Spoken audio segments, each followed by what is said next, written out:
Hello Americans channel. This video is made by free videos from Storyblocks, and these images and video we use just for explanation, and it's free use also.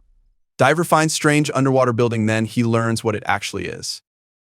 Ben Keller had always found calm in the water. It was the one place where everything slowed down: his thoughts, his breathing, even time itself. After years of diving along the Adriatic coast, he had seen shipwrecks, coral forests, and rusted anchors. But he wasn't a treasure hunter. He dove because the silence of the sea made sense to him.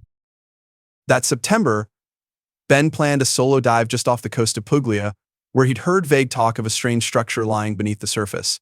A retired fisherman at the marina had mentioned it, saying it looked like part of a house, but who builds a house under the sea?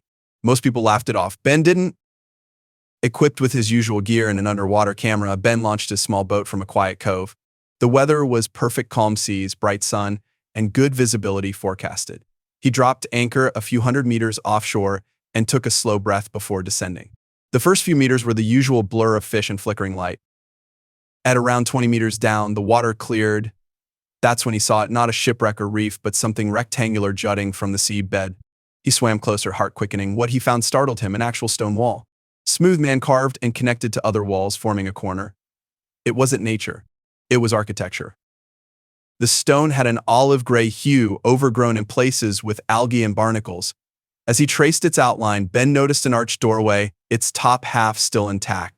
He hovered there, staring into the opening, half expecting some creature to emerge. But it was quiet. The current shifted gently. The place felt still. He surfaced after 40 minutes, pulled off his mask, and sat back on the boat, staring out at the waves. This wasn't something ordinary. He had found a submerged building, maybe more. And it didn't look ancient. It wasn't in ruins. That puzzled him most. Why would a solid building be lying quietly underwater just offshore? Ben returned the next morning, better prepared. This time, he brought a sonar scanner and markers to map out the dimensions. Over several dives, he pieced together the structure's outline. It wasn't huge, roughly the size of a small cottage, but its proportions were unmistakably deliberate. Rectangular base, internal walls, stair-like formations inside. The building was largely intact. The roof was missing, or perhaps it never had one. There were no artifacts, no signs of habitation like tools or ceramics, but there was detail. Etched lines on the interior walls, narrow ledges, a sunken floor space that might have once held furniture or equipment. It didn't match any underwater ruins he'd ever heard of. He sent photos to a local dive historian he knew in Bari. She was intrigued but couldn't identify it. "It's not Roman, not Byzantine, nothing in that area should look like that," she wrote. The curiosity deepened. Was it a private project? Some kind of modern experiment? Ben wasn't convinced. He continued diving the site over the following days, documenting everything. The walls, the angles, the interior layout. He didn't tell many people. Not yet. He wanted to understand it first. One morning, he noticed a rectangular plate embedded in the floor, barely visible beneath a thin layer of sand. It looked like a hatch. Carefully, Ben cleared it off. The plate was metal, corroded but still solid. He could just make out a set of small indentations, finger grips. He tried lifting it, but it was sealed tight. Unmoved for years, he left it undisturbed, choosing instead to log it and come back later with better tools. But that night, his mind raced with possibilities. He called his friend Luca, an engineer and part-time diver who agreed to help. The two of them returned 2 days later with a pry bar and underwater epoxy saws. It took effort, but eventually the hatch gave way with a muffled groan. Beneath it was a hollow chamber and, astonishingly, a box. The container was metal, rectangular, and sealed, but not locked. They brought it to the surface carefully, avoiding damage. On the boat, after drying it off, Ben opened the latch. Inside were papers, waterproof sleeves, carefully arranged. Some had handwritten labels. Others looked like engineering diagrams. One read, Project Vitrum, Phase II Report, 1972. Ben stared. 1972. That wasn't ancient history. That was modern.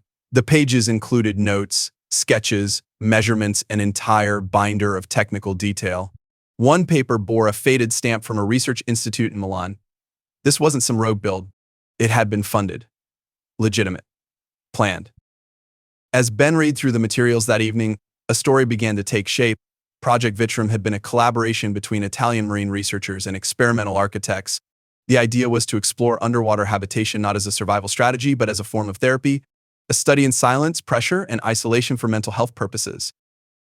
The building had been a prototype, a test chamber for short-term human occupancy beneath the sea.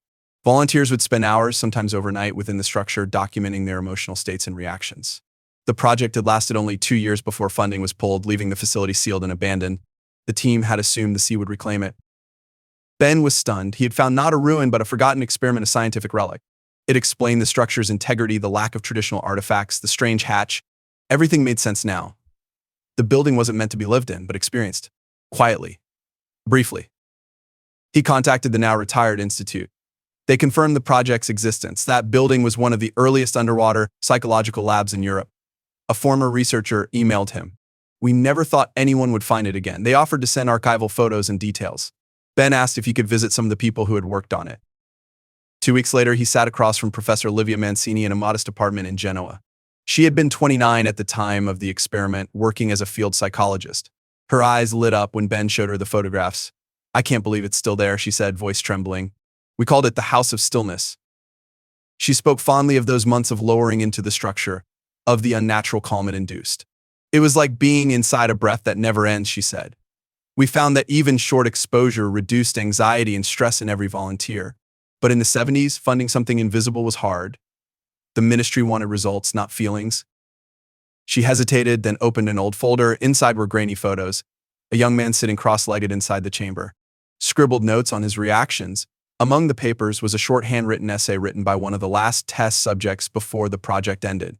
Ben read it in silence. Livia smiled gently. That was me. I tried to stay impartial, but on my last visit, I sat inside for an hour. It changed something in me. The world was loud again when I came up, but I wasn't afraid of it anymore. Ben nodded, the weight of it all settling in. The building wasn't forgotten because it failed. It was forgotten because it succeeded quietly, too quietly for the world to notice. He returned to the dive site days later with fresh eyes. The structure, now mapped and cataloged, had been given temporary cultural protection. Plans were underway to preserve it, not as a tourist site, but as a study case in humane architecture, a story of calm beneath chaos. Ben dove once more alone. He drifted through the doorway, touched the stone, and sat on the floor where Livia once had. The sea moved around him, slow and constant. For a while, he thought of nothing. Then of everything, the world above. The people he missed, the man he had once been. And slowly his chest lightened. The sea had listened. And that building, strange and small, had kept a secret until someone was ready to understand it.